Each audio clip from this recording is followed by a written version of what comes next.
Voici l'arme fatale des forces de l'ordre en matière de répression des excès de vitesse. Une voiture banalisée que l'on dépasse sans faire attention. À son bord, 2 agents de la CRS autoroutière Aquitaine et un radar embarqué qui photographie tous les véhicules roulant à plus de 20 km/h au-dessus de la limite, comme ce motard par exemple.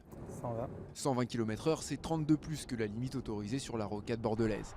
L'infraction sera directement traitée par un centre automatisé à Rennes qui gère aussi les radars fixes. Le contrevenant recevra chez lui une amende de 45 € et perdra 1 point sur son permis.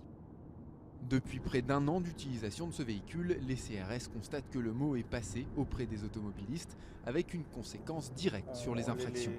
Les vitesses ont baissé significativement, oui, tout à fait. Mais pas tous.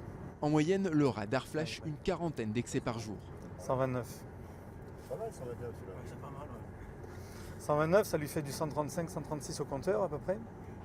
Pour les groupes de défense des automobilistes, s'il faut évidemment lutter contre les excès de vitesse, il faudrait surtout appliquer les sanctions avec plus de discernement. Les excès de vitesse entraînent des retraits de points automatiques, ce qui nous paraît tout à fait injuste puisque c'est le tribunal qui devrait pouvoir apprécier si, en fonction du comportement du conducteur, en fonction de l'environnement, en fonction de la densité de la circulation, tel excès de vitesse peut entraîner des retraits de points et combien de points.